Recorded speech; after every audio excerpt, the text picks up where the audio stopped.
All right, in each of your own experience, how are you using real estate to build your wealth? Let's start with you. Real estate has many ways of making money. So if you look at real estate just as a sale transaction, I think you're missing the point.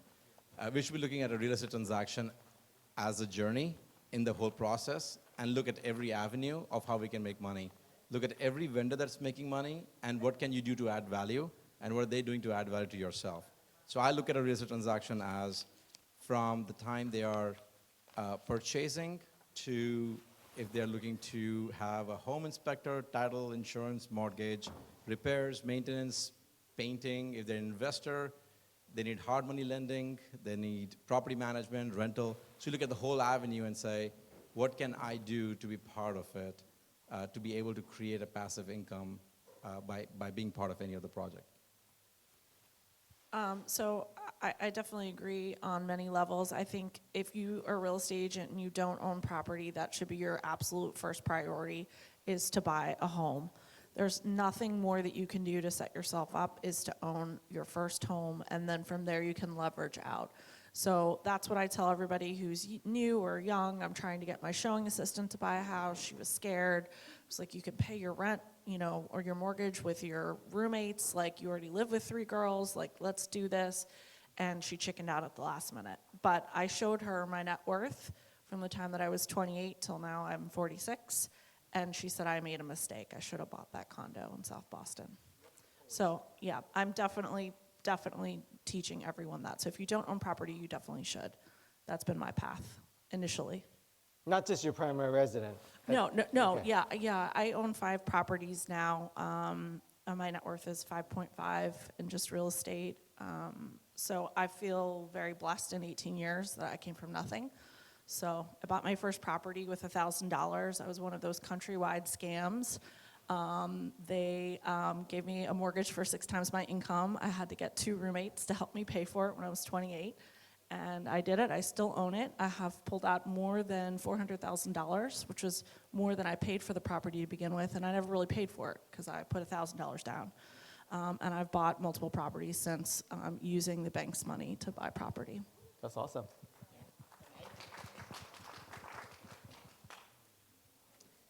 My driving force is I don't want to be out opening lock boxes and crawling around in bushes trying to find them at 65 years old. And so, and I'm sorry if you're 65 and you do that, that's cool. But what I quickly realized in real estate is that there's a lot of money in the transaction itself. There's a lot of people that's getting super rich off that. And for me, I love a commission check, but I also had to figure out how to build generational wealth off this. So what I did, I sat back and I just started looking at, I would look at everyone's auto statements. Well, look how much the title company's getting. Look how much the mortgage company's getting. So, with Tawana and a few of my other partners, we got together and was like, how can we really make some money off real estate? Like, how can, besides, the investing piece, which we do, and we flip, we do all that stuff, but I want to, kind of sit back and collect some cash and not break a sweat. So what we did is we opened up a title company. So, and we haven't really publicized it yet, but it's like 5 of us, and we've been open since July, and we have probably did so much business in the 3 months that we've been open that is scaring us because we've made so much money.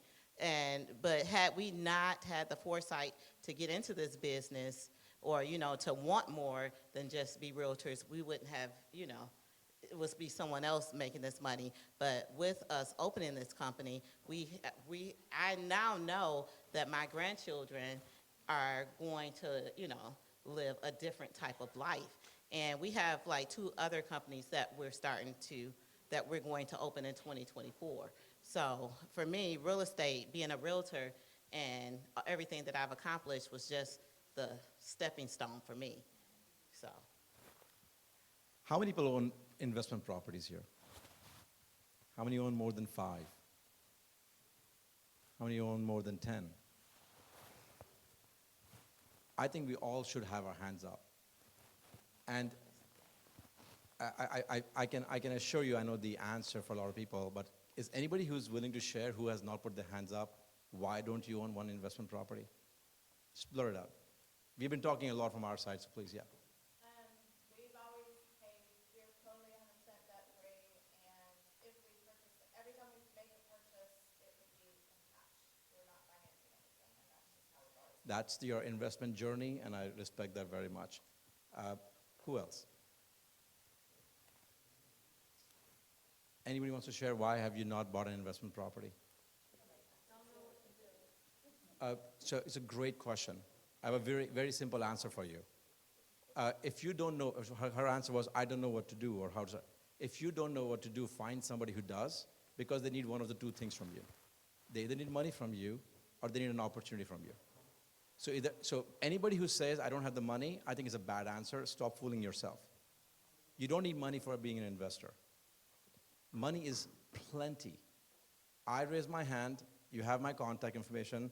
If you ever find any opportunity, any part of the country, and it makes a deal, I'll put 100% of the money. And I'll make you a partner. There are a million people like me. Million. So anybody who thinks that they don't have the money, unless your personal goal is to invest 100% of your cash, separate life journey in investments, you don't need money. What you need is an opportunity. And that's what we do for a living today. We are the ones who find the opportunity, and then we take it to people who have the money so they can exemplify their future wealth. We think we make commissions as our livelihood. We should make commission as paying our bills, and we should buy properties to build wealth, like what she's talking about. So my answer to your question is, why do you have to own 100%? Own 50, own 20, own 1%. If you find the opportunity, you will be an investor. But if you don't know how to find the opportunity, I think you're asking the wrong question. Learn what an investment means. What does an investor look for? How do they evaluate a property? I think that's where you will start seeing the value much more. One of the things that I do when I go on a listing appointment is that I give my sellers two prices. I'll buy it right now price and a market price. And depending on the situation, you'll be surprised at how many people will take the buy it now price. And the buy it now price, if they want to go for that, I'll call one of my investors or even myself if I want to spend the cash, and I'll buy it now. And that's how I've gotten most of my investment properties, with my buy it now price. So you should definitely consider that. You, of course, know your audience, but if you're on a listing appointment, and depending on the situation, death, divorce, probate, know your market. Know your market, yeah, definitely.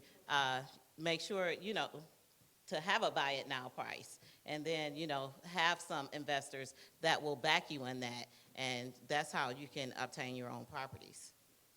You can, if you have a good investment property, find a formula on an Excel sheet, because those guys, investors buy on paper. Yes.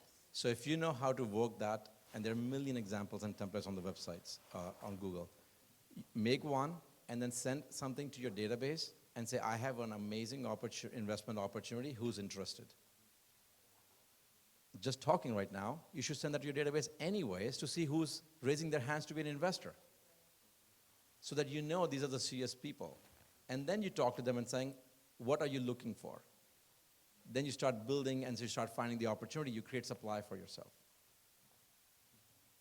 Jackie, you own some property that's, you do Airbnb. Talk to people about that. Yeah, so originally I had bought a second home, which is an easy way to get into the Airbnb market. Doesn't necessarily have to be, 1,000 miles away. It could be just more than 50 miles away, which could be vacation for you. And you can use it at least 2 weeks a year, according to the IRS, and that qualifies for second home financing. And then what I decided was I wasn't really utilizing the property the way that I thought I would, because I was busy. And so I wasn't going to the beach very much. And so I started Airbnb-ing a property out, a little cottage that I bought at the beach, and was making stupid money. And my friends were like, how do you have all this money? Like, you're doing well, but what, you're buying purses and all this stuff you never really bought before. And Anyway, and I was like, oh yeah, look at my earnings. And they were like $176,000. And I was like, yeah, that's what I made. And it's on a 15-year mortgage. And they're like, oh my God, that's incredible. I can't believe that. Like, help me buy one. And so then I started selling them to all of my friends, Airbnb properties, all throughout Massachusetts. Some have 5 now that I've sold. And so that's been really great. And I have helped people completely quit their jobs. They live only on Airbnb income, which is pretty dramatic considering that, 10 years ago they were also not doing that well. So they've freed up their net worth and just through Airbnb. And then some of them wanted to buy them but didn't want anything. They just wanted a check in the mail. So then I started a short-term vacation rental property management company. Since, it's my market, I'm up there anyway showing places. So it was like nothing to just, go in and pop and check on a place. And so now I do that, so that's an auxiliary business in addition, and then that led to property management as well. So now I have several different avenues of income that's feeding my lifestyle. Yeah, So because it's they pretty talk about incredible. you have about 6 to 7 stream of income coming in, right? So 2 questions, you guys could either answer one or the other. One is that for someone who just don't know what to do, you mentioned it a little bit, what can they do to get started to invest in property? Second, that you mentioned that you have a title company already. What can someone do to partner with someone? Could be title company or mortgage company, whatever it is. How do they start that in a small way to get it going? Well, we started with our title partner.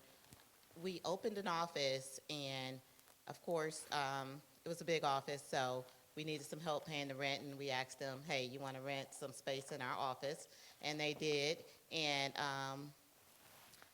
we formed like a partnership. We did joint marketing, we did joint events together, everything was RESPA compliant, I promise. So we got to know each other, and I told him, I was like, well, hey, we want to get into the title business. And he said, fine, we can do that. So we talked to probably about 5 different companies to do what we call a JV with them. And they offered us, my partners and I, they offered us everything from 30% ownership to like 50 to 49.50. But the people that we settled on gave us 60% of the company. So it's a JV, so we own 60%, they own 40%. So like now we are like the largest minority-owned title company, majority owned, minority-owned title company in Michigan. So that was, but it all started with just a partnership like, hey, you want to rent some space in my office? And then, like I said, joint marketing, and they seen that we were bringing in a lot of business. I seen that they made excellent partners, and we formed this trust together. But we did go outside and interview other companies, but we settled on them because we know and trusted each other. I'll give a real life example. If you want to write this down, this is my investment strategy, and I'll give it to you as easy math as I can come up with. Imagine there is a $400,000 property. You either come up with 25% or you raise 25%. That's $100,000. So you're borrowing $300,000 from somebody. Could be a lender, could be a private investor. You get a 30-year mortgage on it. You can get a 15, 20, but let's take a larger 30-year mortgage. Most investors, or many of us, will not invest because we are not getting a certain number in return on an annual basis. I'll just take a number of, let's say, 10%. If I'm not making 10% and I'm making 7.5%, I don't want to buy it. Okay. Now let's take $300,000 and it's a 30-year mortgage. One thing is guaranteed. 30 years later, the property is paid off. Guaranteed. So now in theory, even if I didn't make any money on an annual basis, whatever rent came in, and I used up all my money to be able to manage the property, repairs, maintenance, HVAC, whatever you can think of. Give it to a third-party property management company so you don't have to worry about it. So you make no money, zero. So 30 years later, it's paid off. So let's not count appreciation. Let's not count depreciation. Let's not count tax benefits. Let's just purely numbers. $300,000 got paid off, right? How much did I make on an annual basis in 30 years? 10,000? How much did I invest? 100,000 initially. I got 10%. So if somebody comes to me and says, I will give you 10% return on your money for 30 years guaranteed, would I take it? I just gave up 7.5%. The same property I would not buy because I wasn't having 10% cash on cash. We are thinking very short term. Wealth is built in years, not today. So I think we have to analyze and respect ourselves that we are here to build wealth, not just to pay our bills. So that's what I use. I'll share. You asked me a question, how many properties do I own? Between 25% equity to 100% equity, I own over 250 properties. I started with one about 15 years ago. The concept changed when I realized I'm not playing a short-term game, I'm playing a long-term game. Anybody who brings me a property, and I have agents in my team, and that's what I'm trying to teach you in my mind. Like, I'm here to add value, right? So you're all here all day. What can I leave one piece of advice for you? I have agents in my team that I tell them, if you find the opportunity, bring it to me, and you can do this for yourself and for somebody else, and you can make a deal with some other investor. I put 100% of the money. I make 10% on the money. So let's say Seth and I are partners. Property is $400,000. I need to put up $400,000, or let's say $100,000. 50 is his money, 50 is my money. I had to pay my money anyways. I'm going to put 50 for him, and I'm going to charge him 10% on his money till we add value and refinance. Whatever money comes back, now let's say we're left with $25,000 after refinance. Whatever cash flow we get, I get my money back first. You can go into I don't want to go too much into detail, but the logic is because he had the opportunity, and that's what we are. We have the opportunity that my agent now owns 50% of the property with zero value because he had the opportunity or she had the opportunity. You're helping your team members build wealth. We can build wealth for ourselves. So I have about 22 properties with agents in my team. I haven't seen them. I really haven't seen them. I see them on paper. I know where they are. I see the photographs. I see the appraisal report. I see the home inspection report. And I also know that if they own 2 properties, they will do anything in their life to make sure they go to the property and make sure it's okay. So I trust them. And I'm helping build them wealth as well. So never let money come in the way of you owning investments, because at the end of the day, all we are looking for is to create a passive income. Now you need to understand how much money you want to make as passive income. Let's say the number is 10,000. So then you have to go do the math back and say, well, in a property, how much do I make as a passive income after it's paid off? That's how many properties do I need to buy? And how do I buy them? Who do I go with? How many investors do I have to raise? It's a reverse engineering game. It's a simple math. Don't make it too complicated. Especially with us being in this room, and you are one of many that could have been anywhere. You showed up here. That means we're all trying to learn from each other. We should all look back 10 years from now and say, remember that day when we all sat down and discussed passive income and wealth, and we have made a difference? I think my journey will be complete as well. So I just want to pass this on. Thank you. Awesome.